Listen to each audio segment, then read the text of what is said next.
noite, irmãos e irmãs, graça e paz. Louvado seja o nosso Deus. Não é fácil ver a igreja cantar e não poder cantar, mas eu estava cantando no coração, louvando ao Senhor, porque Ele é digno de ser louvado, de ser adorado.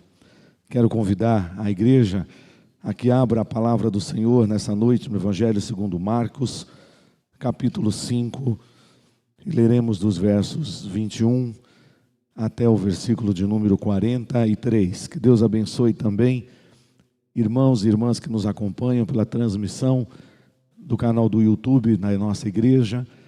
Deus abençoe um amigo, uma amiga que de repente recebeu o link, ou até estava aí procurando alguma coisa na internet e parou no canal da Igreja Presbiteriana Jardim Verônia. Você é bem-vindo, você é bem-vinda.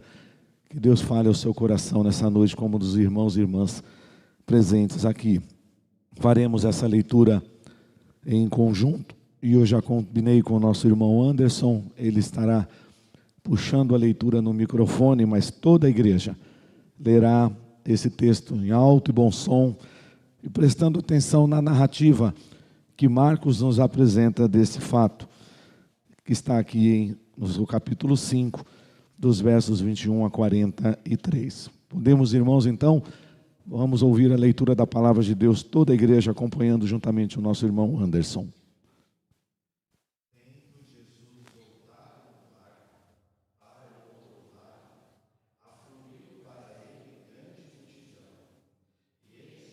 Junto do mar.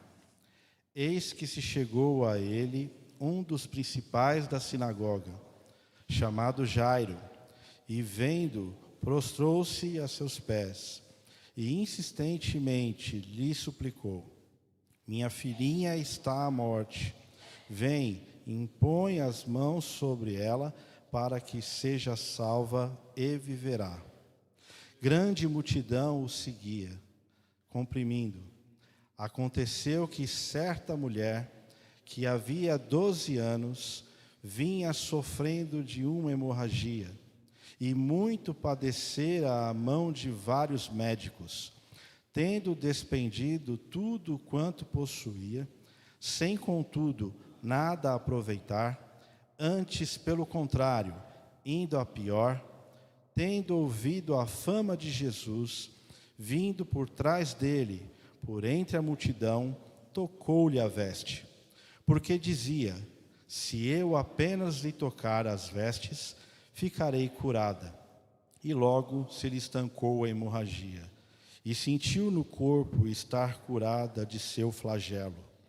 Jesus, reconhecendo imediatamente que dele saíra poder, virando-se no meio da multidão, perguntou: quem me tocou nas vestes?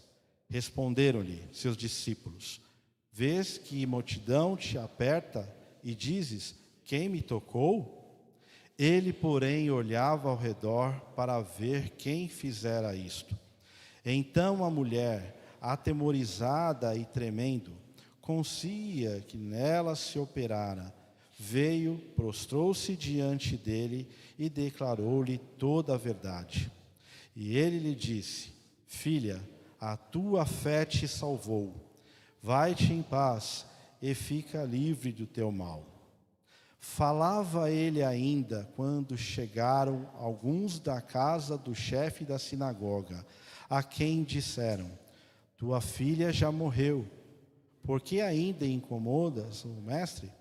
Mas Jesus, sem acudir a tais palavras, disse ao chefe da sinagoga: não temas, crê somente. Contudo, não permitiu que alguém o acompanhasse, senão Pedro e os irmãos Tiago e João.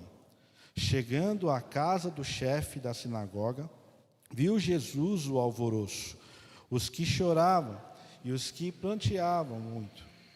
Ao entrar, lhes disse: por que estáis em alvoroço e chorais? A criança não está morta, mas dorme. E riam-se dele.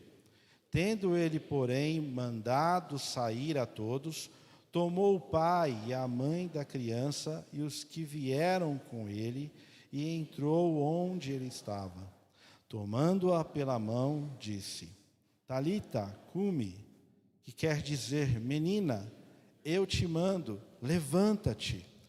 Imediatamente a menina se levantou e pôs-se a andar, pois tinha 12 anos. Então ficaram todos sob maneira admirados. Mas Jesus ordenou-lhes expressamente que ninguém o soubesse e mandou que dessem de comer à menina. Amém. Vamos orar. Bondoso Deus, a Tua palavra é viva e eficaz. E nesta passagem tão preciosa do Evangelho de Marcos, nós certamente nessa noite aprenderemos lições preciosas para a nossa vida. Sobretudo, ó Deus, no relacionamento dos pais com os seus filhos. Usa-me, ó Deus, para a Tua honra e Tua glória, mesmo com a dificuldade da voz, mas que o Teu Santo Espírito me ilumine e abençoe a Tua igreja para ouvir a instrução da Tua palavra. Nós oramos em nome de Jesus. Amém.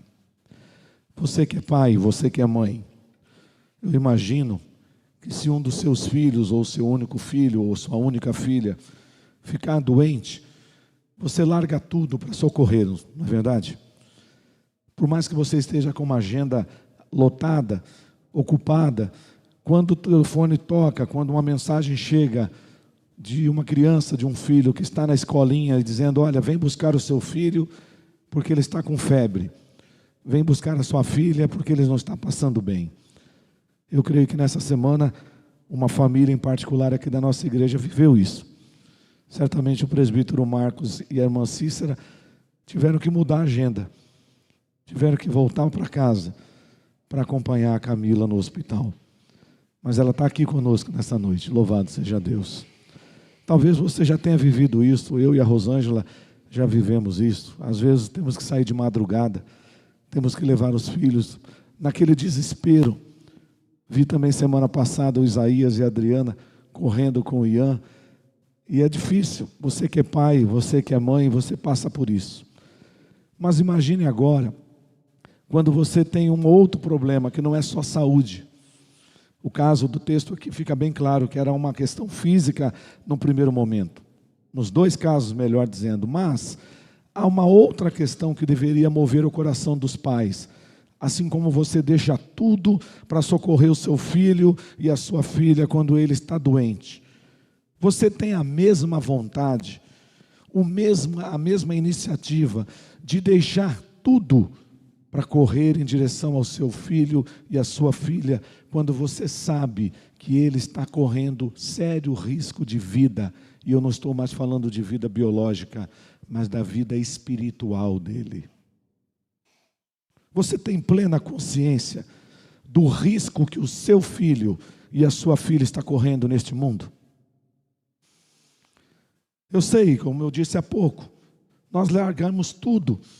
Nós não ficamos medindo esforços. Quanto é, doutor? Eu pago.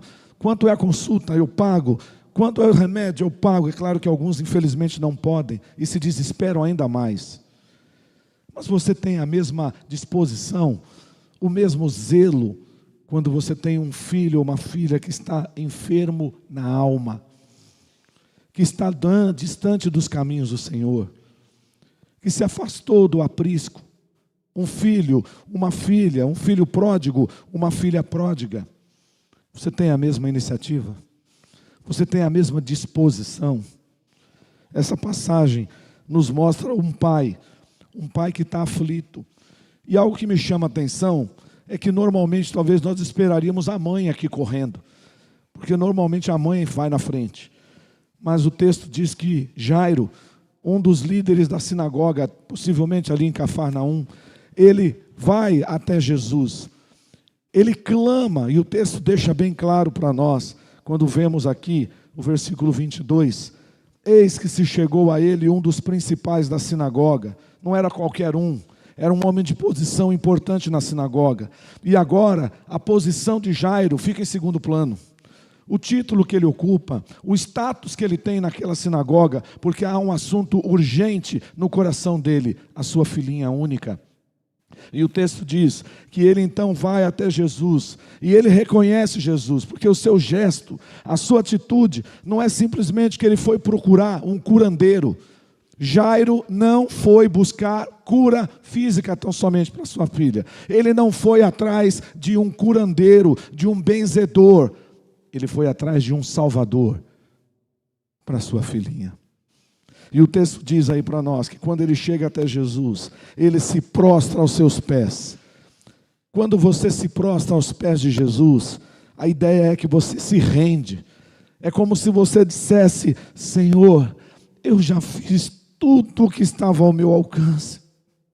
Senhor, eu já paguei todas as consultas, eu já levei em todos os médicos possíveis, eu não sei mais o que fazer, Senhor.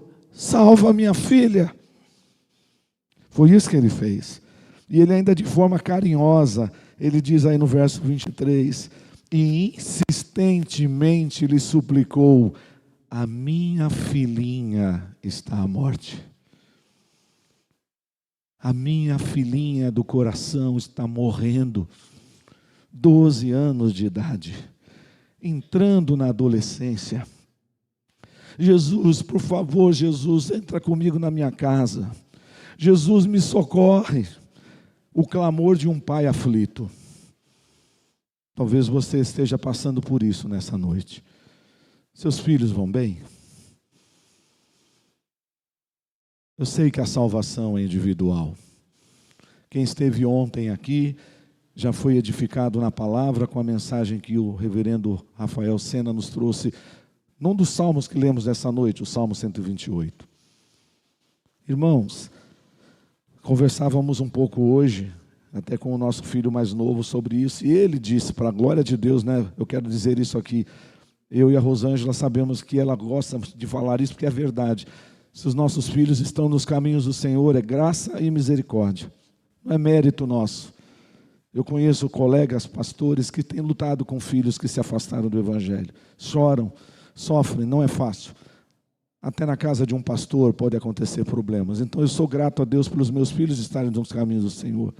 Mas hoje, conversando entre idas e vindas, falando de que ontem o pastor Rafael até disse que às vezes o seu filho vai dizer para você: eu não quero ir na igreja, pai. Mãe, eu não quero ir na igreja, está frio, eu estou cansado. Naquela idade ainda que você tem o controle sobre o seu filho. E às vezes você vai fazer o papel do chato, o papel da chata, e vai dizer: mas você vai na igreja. Ah, mas eu não quero. E o pior é quando acontece uma coisa que está afetando muitos hoje. Não, às vezes não é a criança que não quer vir, são os pais. Os pais estão cansados, tiveram uma semana extremamente complicada, e a criança quer vir para a igreja, e o pai e a mãe dizem: hoje nós não vamos na igreja. Está muito frio. Eu estou muito cansado, Domingo que vem a gente vai. Mas vamos voltar na primeira parte. Você, quando seu filhinho, sua filhinha diz: eu não quero ir na igreja, eu não quero ler a Bíblia hoje, vamos fazer o culto depois? E aí você, talvez querendo ser um paizão mais democrático, uma mãezona mais democrática, diz: tá bom, fique em casa então. Cuidado. Ele vai crescer. Ela vai crescer. E um dia eles não vão querer vir mais. Outra coisa que nós pais cometemos é que nós falamos mal da igreja que nós servimos a Deus. E as crianças ficam prestando atenção. Imagina uma criança que escuta todo domingo na mesa do almoço o pai falando mal da igreja, a mãe falando mal da igreja, criticando a família, criticando o pastor, criticando o professor, criticando os líderes. E a criança está ouvindo.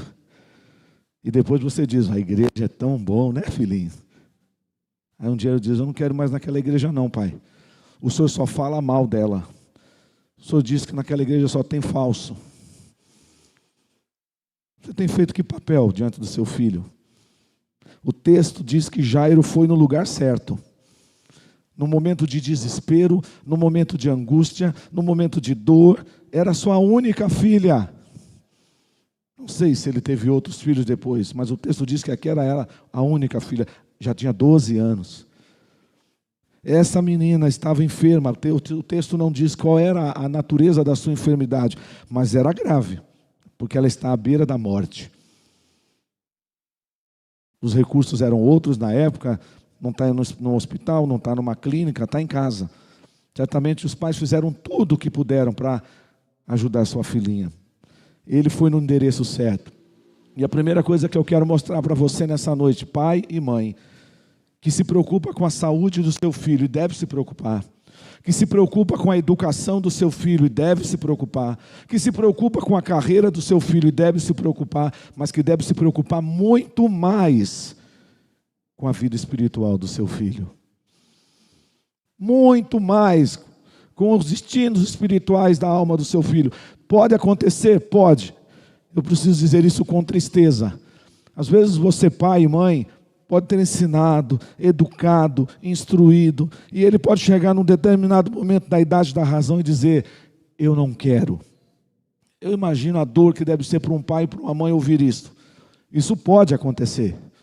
Um filho se afastar, mas ainda continuamos pensando: não, é um pródigo que vai viver uma vida lá fora, mas o Senhor vai trazer, machucado, ferido, mas vai voltar para o aprisco, é a 100ª ovelha, vai voltar. Por isso não desista do seu filho, não desista da sua filha. E se ele está ainda debaixo da sua guarda, se ele ainda mora na sua casa, você é pai, você é mãe. Eu ouvi uma frase há um tempo atrás que no primeiro momento eu não concordei, mas depois eu entendi. Um pai conversa com o seu filho e falou assim: antes de eu ser seu amigo, eu sou seu pai. Tem muito pai que quer ser amiguinho do filho e não é pai de verdade. Antes de você ser amigo do seu filho, você é pai. Antes de você ser amiga da sua filha, você é mãe. E às vezes você vai ter que dizer coisas que ele não vai gostar, mas um dia ele vai te agradecer. Um dia ele vai te agradecer. Quando a dor chegar, quando a luta chegar, vá no lugar certo. Jairo não perdeu tempo, não se preocupou com a sua reputação, o que vão pensar de mim. Eu sou um dos líderes da sinagoga, eu não sou judeu, agora vão pensar: o que esse homem está fazendo atrás desse mestre, desse falso profeta?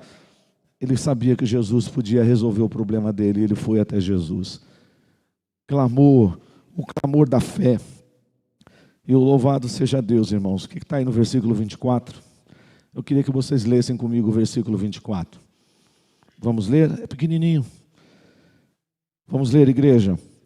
Jesus foi com ele. Mais uma vez. Jesus foi com ele. Sabia que Jesus também vai com você? Você não está sozinho. Jesus vai com você. Quando alguém falar para você: não vai não, eu estou sozinho, me abandonaram, esqueceram de mim. Não, a palavra de Deus diz: Jesus foi com ele. Jesus entende a nossa dor e o nosso clamor, o nosso pedido de socorro. Mas uma coisa que eu deveria ter dito logo no início. Olhem comigo o versículo 36, o finalzinho. Essa frase é o coração da mensagem dessa noite. O final do verso 36. Não temas, crê somente. Vamos falar? Não temas, crê somente. É isso que Deus está falando para você, pai e mãe, nessa noite. Seu filho disse que não ama mais Jesus? Não temas, crê somente. Sua filha disse que não quer mais vir à igreja, que agora vai curtir a vida lá fora? Não temas, crê somente, mas você vai ter que fazer a sua parte. Jesus está indo em direção à casa de Jairo, mas Jesus está sozinho? Não. Aliás, a Sara colocou isso aqui na abertura do tempo de cânticos, e é verdade. O Senhor continua promovendo encontros, como nessa noite, e há muitas pessoas que Ele ainda haverá de marcar encontros. O contexto dessa passagem se dá quando Jesus, primeiro ele estava nesse mesmo local aqui, à margem ali do mar da Galileia, conversando com a multidão, ensinando. Depois ele pegou um barquinho com os seus discípulos e provou a fé dos discípulos, porque veio uma tempestade. Conhecemos bem essa passagem, está aqui no capítulo 4 de Marcos, versículo 35 a 41. Mas onde é que Jesus estava indo? Jesus atravessa o mar da Galileia, tem nome de mar porque era grande, mas não é mar, não é água salgada. É como se fosse uma grande lagoa, um grande represo, mas de uma extensão enorme. E quando ele vai do outro lado, ele chega na cidade dos Gerazenos, em Gadara. Ele marcou um encontro com um endemoniado. o excluído, o terror da cidade, um homem que dormia no cemitério, um homem que não usava roupa, um homem que não tinha cadeia, que não tinha prisão para segurar ele. Jesus foi até aquele lugar ao encontro de uma pessoa. Aí você diz, meu Deus, colocou em risco a vida dos apóstolos. Poderiam o mar ter engolido todos eles por causa de uma vida, para você ver como que Jesus valoriza você.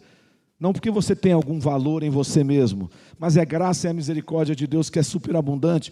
Vem ao nosso encontro e Ele vai até Gadara, liberta aquele homem. Eu gosto muito dos versos finais. Esse homem ficou transformado. Um homem que andava sem roupa, um homem que andava imundo, com uma legião de demônios no seu corpo. Agora aquele homem está transformado, liberto, e ele está voltando para casa. Podem imaginar? Eu sempre faço essa cena na minha mente. A Bíblia não diz que foi assim, mas eu imagino que tenha sido. Esse homem voltando para casa e apontando lá na estrada. E uma das crianças, talvez, da casa diz, mamãe, o pai está vindo aí. Talvez a mãe já faz o quê? Para dentro, crianças, para dentro. Vão tudo para dentro do quarto, não saiam do quarto, porque vocês já sabem, o seu pai é muito agressivo. O seu pai é... Não, mamãe, mas o pai está diferente. Como assim? Mãe, o pai está com roupa. Seu pai está vestido? Tá. Mãe, o pai não está com aquele aspecto como se fosse um monstro. O pai está com um semblante dócil. É seu pai mesmo? É seu pai mesmo que está vindo aí? Vem ver, mãe, é o pai lá, ó. E lá vem o homem se aproximando. E aquela mulher e aquelas crianças devem ter falado, o que aconteceu com você? Jesus marcou um encontro comigo e me libertou. Eu queria segui-lo, eu queria tornar um dos seus discípulos, eu queria viajar com ele, mas ele falou, não, volta para casa, prega para os seus. E a palavra de Deus diz que ele fez isso, mas ele não ficou só pregando dentro de casa, ele foi para uma região chamada Decápolis, que é constituída de 10 cidades. Ele pregou o evangelho naquela região toda. Jesus atravessa o mar da Galileia por causa de uma pessoa. Jesus volta. E quando Jesus retorna a Cafarnaum, a multidão já está esperando ele. E entre essa multidão, quem estará lá? Jairo. Ah, Jesus, minha filhinha está morrendo. Jesus, vamos até a minha casa. Jesus foi com ele. Mas agora, pense você, eu queria que você se colocasse na pele de Jairo, na vida de Jairo. Talvez eu esperaria até alguma reação do texto aqui, mas não tem, então onde o texto se cala, nós também nos calamos. Mas você pode fazer isso sem ferir o texto. Imagine que você conseguiu socorro para o seu filhinho, para a sua filhinha. E a pessoa gentilmente diz, vamos lá, eu vou te levar, vou te socorrer. Só que no meio do caminho acontece alguma coisa que tira a pessoa do caminho, ela vai se atrasar um pouco. Como que você ficaria? Sua filhinha está morrendo. Jesus tem que chegar logo. Mas no meio do caminho, Jesus vai ter que parar para resolver um outro problema. Será que talvez assim você... pastor, eu ia dar um toque, mas Jesus, desculpa, não é por nada não, eu não quero pensar só na minha própria vida, mas vamos logo, Jesus, minha filhinha está morrendo, o senhor entendeu? Não dá para o senhor ficar conversando com as pessoas, não dá para o senhor curar mais ninguém hoje, vamos logo, Jesus. Não funciona assim com Jesus. Às vezes Deus leva a gente para dentro de um hospital, não é para curar você, é para curar uma outra pessoa que está lá dentro do hospital e vai ser seu companheiro de quarto. Às vezes Deus vai te colocar num quarto de um hospital, não para curar você, mas para libertar uma outra pessoa que vai entrar naquele hospital e você vai ser usada por Deus. Porque naquela multidão que está acompanhando Jesus, Jesus está indo para a casa de Jairo, tinha uma mulher que era excluída da sociedade, porque ela era considerada uma mulher imunda. Uma mulher que tinha um fluxo de sangue, por que não dizer, não estou falando aqui de forma correta, porque eu não sou médico, mas pense uma mulher que tem o seu ciclo menstrual. Homens não vão entender isso nunca. Mas essa mulher tinha uma hemorragia, um sangramento que durava 12 anos. Essa mulher devia ter anemia profunda. Essa mulher, ela sangrava. Não sei se, talvez não constantemente, mas algo que era diário. As irmãs aqui podem falar isso com mais propriedade. Não foi 12 dias, uma semana, ou quem sabe 12 meses, 12 anos sangrando, uma hemorragia. E ela também gastou tudo que ela tinha com dinheiro, que ela possuía, tentando solucionar o seu problema. Ela também ouviu falar de Jesus.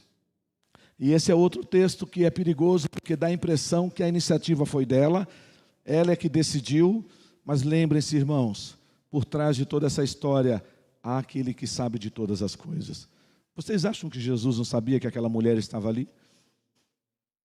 Vocês acham que Jesus não sabia que Jairo ia se aproximar dele?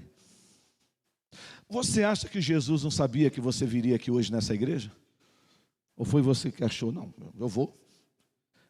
Irmãos, tudo que acontece na minha vida é do conhecimento do nosso Senhor, além do nosso tempo. É difícil falar isso? É difícil. Mas essa é a verdade das Escrituras. Deus reina soberanamente. Ele sabia. Mas o enredo da história parece dizer que não. Ele sabia. Mas ele quer testar a fé não só de Jairo, a fé não só dessa mulher que vai ser curada, mas inclusive a fé dos seus discípulos. Não temas, crê somente. Jesus está indo com a multidão, Jairo está indo. Jesus atendeu o clamor do Pai. E uma mulher tomou uma decisão no coração, porque ela sabe que não vão deixar ela chegar perto de Jesus. Mulher não pode abordar um homem público. Ela é uma mulher considerada imunda. Ela está excluída da sociedade. Mas ela, com muito esforço, se você aqui já foi em algum evento, talvez uma partida de futebol para os homens aqui, e quando você sai, assim, aquela multidão sai, termina o jogo, que você está indo em direção à estação assim, aí parece que é um formigueiro, sabe? Pensa. Aí você vê um amigo assim no meio da multidão e você quer chegar nele. Dá licença. Assim, ela devia estar vendo Jesus no meio da multidão. E ela foi esbarrando de um e foi empurrando o outro, foi esbarrando, e talvez com muita dificuldade, ela encosta nas orlas das vestes de Jesus. Porque ela disse no seu coração antes: se eu apenas tocar, eu creio que eu vou ficar curada. Somos assim? Somos assim? Temos essa fé? Ou a nossa fé vai até a página 2? Eu creio. Aí quando não acontece, eu sabia que não ia acontecer nada. Eu orei só por orar. Meu problema não tem solução. 12 anos. Não são 12 meses, não são 12 dias. Essa mulher toca e na mesma hora diz o texto que ela sentiu alguma coisa aconteceu no meu corpo. Imagina, ela sabia, ela conhecia o corpo dela. Ela sabia aquela hora que talvez vinha aquele fluxo de sangue. Agora ela falou: opa, tem alguma coisa acontecendo no meu corpo. Estancou. Eu estou me sentindo melhor. Mas agora um problema, ela não pode se manifestar. E ela se afasta. Mas aí vem uma coisa linda. Jesus para e fala: quem me tocou? Os discípulos falaram: Senhor, está todo mundo encostando no Senhor. Todo mundo está querendo tocar no Senhor. Todo mundo está querendo tirar uma lasquinha do Senhor. Se pudesse, até rasgava um pedacinho do seu tecido para levar. Aqui, ó, eu tenho um pedacinho do manto de Jesus. Todo mundo quer tocar em Jesus, mas nem todos têm o toque da fé. Até hoje é assim. Tem muita gente querendo tocar em Jesus. Tem muita gente querendo andar perto de Jesus. Mas para aí, é só isso. Não quer uma vida transformada, não quer uma experiência nova. Você já tocou em Jesus? Claro que para esse toque acontecer, você tem que ser tocado por Ele antes. Ela ficou curada e Jesus agora quer que dê publicidade. É interessante, aqui é um paradoxo, porque no final dessa história, Jesus vai dizer que não é para contar essa história. No Evangelho de Marcos, acontece muito isso. Muitas vezes Jesus opera um milagre e Ele diz: não conta para ninguém. Eu não quero publicidade. Mas aí teve muita gente que não obedeceu Jesus, né? Jesus curava. Ó, Jesus me curou. Não consegue ficar parado. Não consegue se calar. Eu tenho que falar. E aí Jesus falou assim: quem foi que me tocou? Mestre, todos estão aqui apertando. Não, e se você gosta de ler os textos paralelos, porque essa história está em Mateus, aqui em Marcos e em Lucas. Em Lucas, o médico, ele dá um detalhe interessante, que Jesus falou assim: quem me tocou? Mas, Senhor, eu senti que de mim saiu poder. Só Jesus pode falar isso, não é verdade? Eu não posso falar. Você pode tocar em mim quantas vezes você quiser, que não vai sair poder nenhum. Mas Jesus pode falar isso, não pode? Alguém me tocou diferente. Alguém me tocou dizendo, eu creio. Sabe o hino que nós gostamos tanto de cantar aqui, que hoje eu não vou poder cantar? Mas eu sei em quem tenho crido. Estou bem certo que é poderoso. Guardará, pois, o meu tesouro até o dia final. Você crê? Se aproxime de Jesus então. Toque nele. Mas não toque duvidando, não. Creia. Quanto tempo será que durou isso aqui, irmãos? 10 minutos? 15 minutos? Não sabemos. Mas vamos voltar na história de Jairo. 15 minutos é muito tempo para um pai que está aflito, não é não? Você sai desesperado pedindo socorro. 15 minutos Jesus parou. Eu estou inventando isso, tá, gente? O texto não diz. Não vão sair dizendo aí que o pastor descobriu, né? Fiz a exegese e descobri que tem 15 minutos. O texto não diz, mas é um tempo só para você imaginar. Mas não precisa ser 15 minutos. Dependendo do seu temperamento, 1 minuto. Jesus, não é por nada não. Deixa essa mulher para lá, Jesus. Vamos embora, Jesus. Minha filha está morrendo, Jesus. Eu sei que muitos fariam isso aqui. Mas pense, a situação está feia, não está? Jesus atrasou um pouco. Mas Jesus nunca chega atrasado, gente. Está tudo sob controle. Você sabe disso, mas eu preciso falar mais uma vez. A gente enxerga a vida naquilo que podemos ver debaixo do sol. E debaixo do sol, a gente se desespera quando Deus demora a ouvir ou responder a sua oração. Mas a gente pudesse olhar acima do sol, lá no terceiro céu, aí você vai entender que não teríamos motivo nenhum para se desesperar. Está tudo sob controle. Ele reina soberanamente. Mas a gente às vezes duvida disso. E é por isso que a gente se desespera.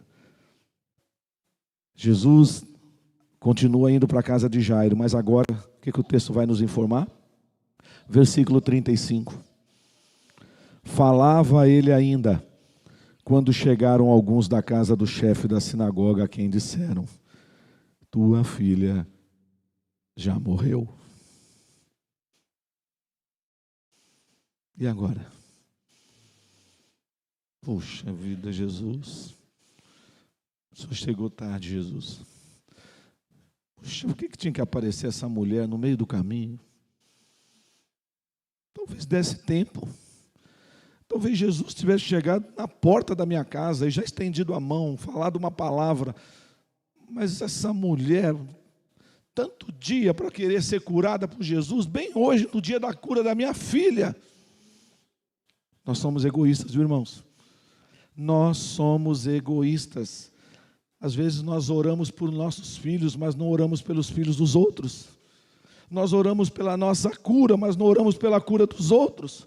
Nós oramos pelo nosso bem-estar, mas não oramos pelo bem-estar dos outros. Mas tem uma boa notícia nessa história. Jairo não está sozinho. Quem é que está ao lado de Jairo? Aquele que disse, eu sou o caminho e a verdade e a vida. Eu vim para dar vida e vida em abundância. Lembram quando Jesus também curou o filho da viúva da cidade de Naim?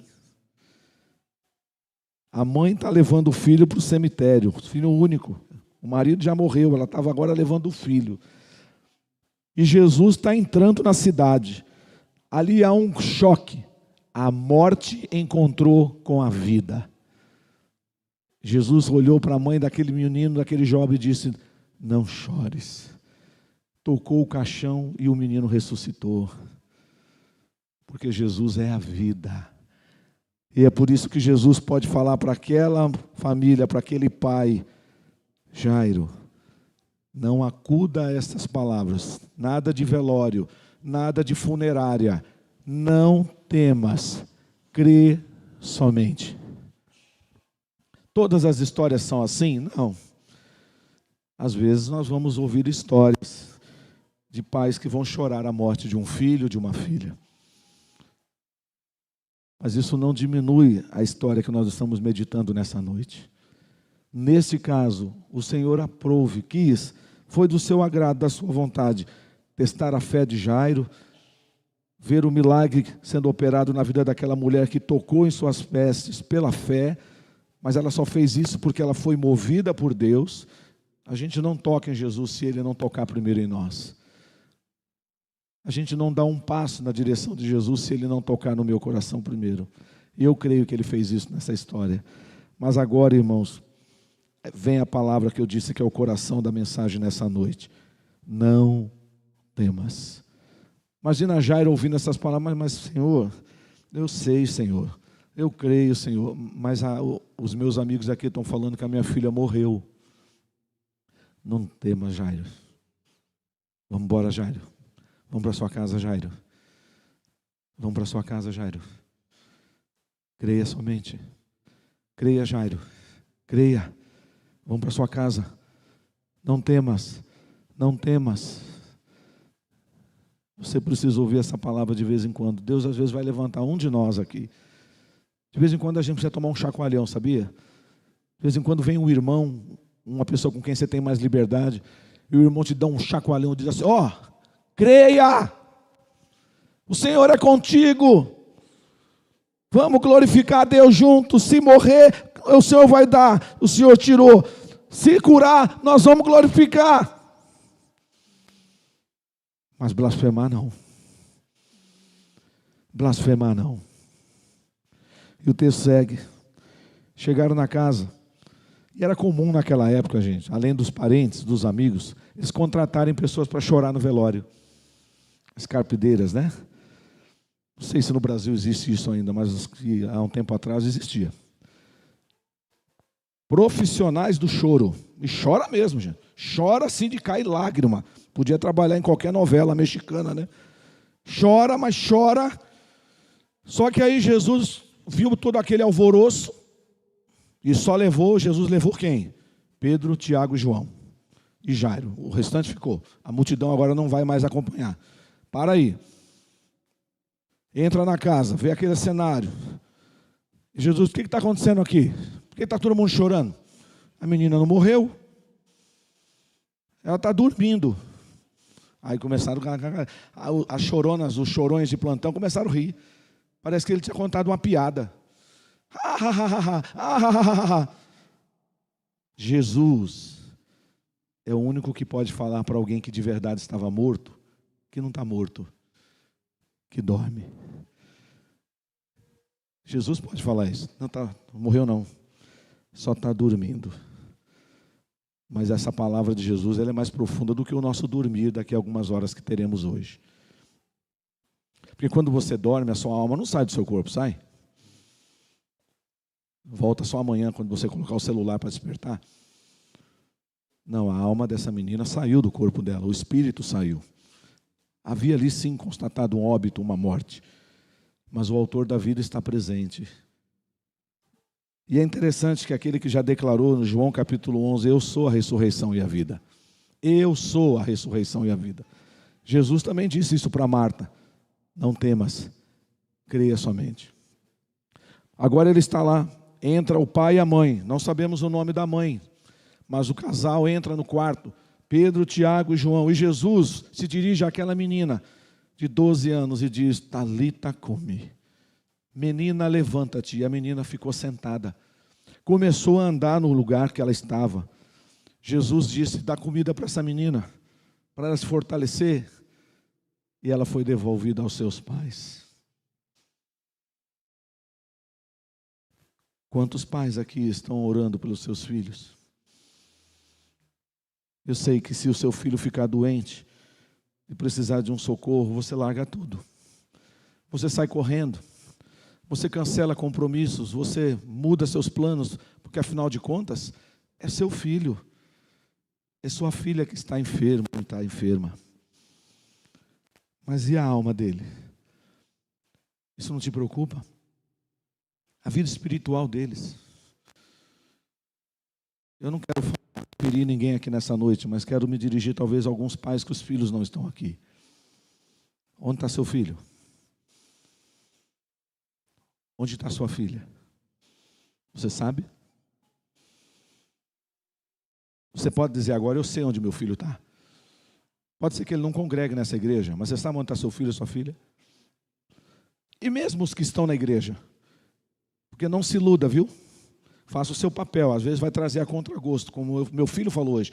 Pai, 23 anos, tem coisa que eles só contam depois, né? Hoje ele contou para mim e para a Rosângela. Eu fui para a igreja muitas vezes porque o Senhor me obrigou. Porque o senhor e a mãe não tinham conversa. Acendeu a luz do quarto, arrancou o edredom e falou, levanta, nós vamos para a escola dominical.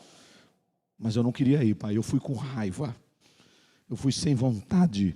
Mas obrigado, pai e mãe, pelos dias que vocês me levaram para a igreja na marra.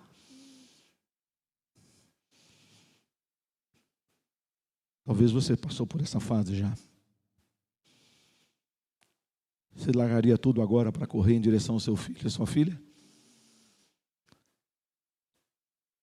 Talvez ele não esteja correndo risco de vida, ele não precisa ser levado para um hospital, mas seu filho precisa ser levado na presença de Jesus.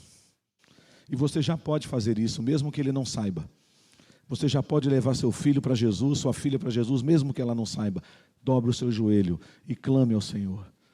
Senhor, o Senhor não me deu essa filha para ela se perder. Senhor, não me deu esse filho para se perder. Salva minha família, Senhor. Salva meu filho, salva minha filha. Converta o coração do meu filho ao meu coração. Converta o meu coração ao coração dele. Senhor, se eu tenho que mudar alguma coisa como pai, como mãe, para alcançar o meu filho, a minha filha, faz isso, Senhor. Mas traz meus filhos de volta. E Jesus está dizendo para você, não temas. Creia somente. O toque da fé da mulher não atrasou em nada.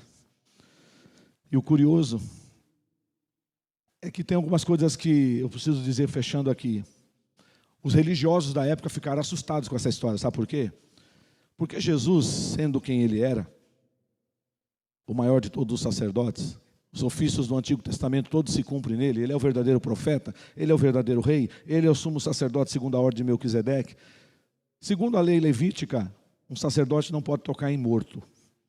Jesus tocou no morto. E segundo o texto diz, se uma pessoa tocasse no defunto, ela é considerada impura, ela tinha que passar por um rito.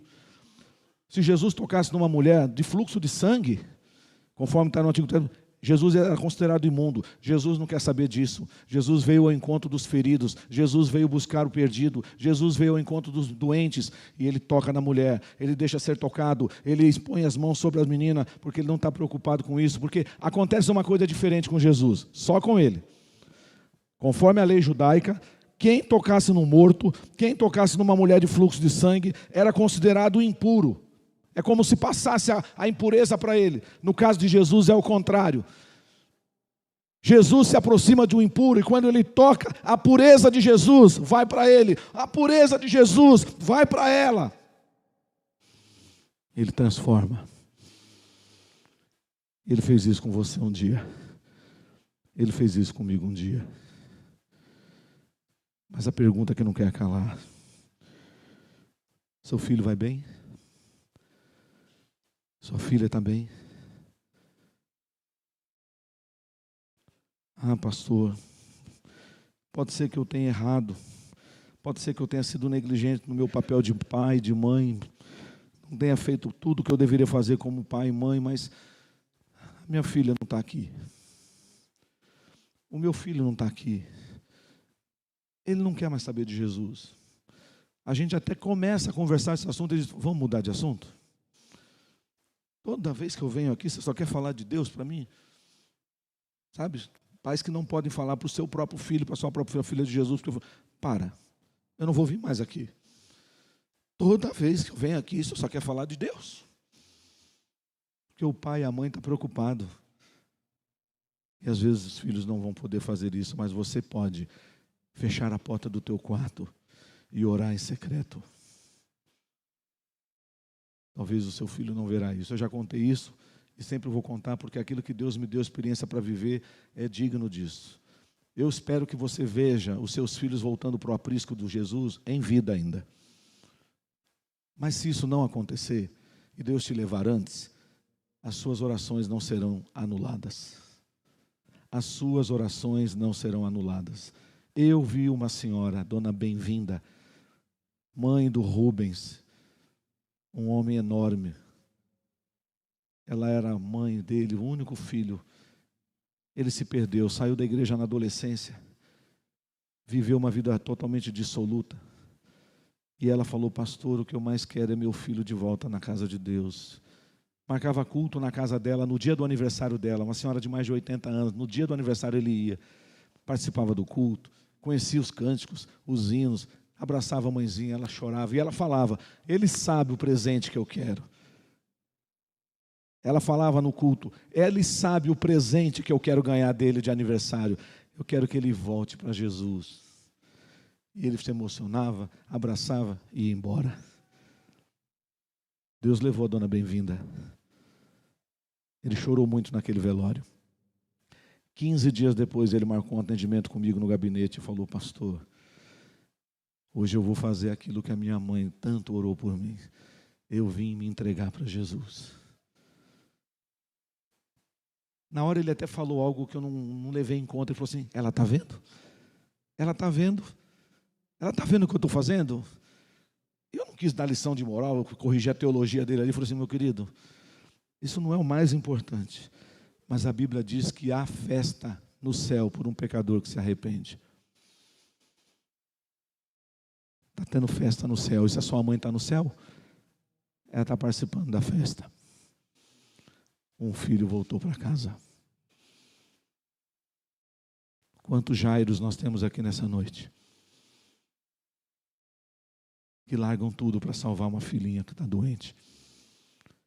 Quantas mulheres aflitas, angustiadas há anos e anos estão aqui nessa noite. Mas o Senhor está te falando: vem, eu não te rejeito. Vem, eu não te condeno. Pode me tocar. Você não vai me contaminar. Eu é que vou te purificar. Você será uma nova pessoa. Encontros transformadores. Jesus entrou na casa de Jairo e mudou a história daquela família. A menina morreu depois, provavelmente. Quando, não sabemos. Mas está escrito, está aqui, ó, essa história está registrada nos 3 primeiros evangelhos, para que você não duvide do poder de Deus. Não temas. Creia somente. Que Deus nos abençoe. Amém. Amada igreja, nós vamos entoar um hino agora. E esse hino eu cantava muito na minha adolescência, porque o pastor da igreja que eu frequentava, praticamente quase todo culto, ele pedia para a gente cantar esse hino. Mas eu quero especialmente hoje, tudo aqui é para Deus, tá, gente? O culto é para Deus, nós não cultuamos o homem. Mas em gratidão a Deus, eu quero oferecer este hino que a igreja vai cantar. Eu não vou poder cantar. Para 3 pessoas que estão aqui nessa noite. Para o meu querido Danilo, para a Jamile e para a Laís.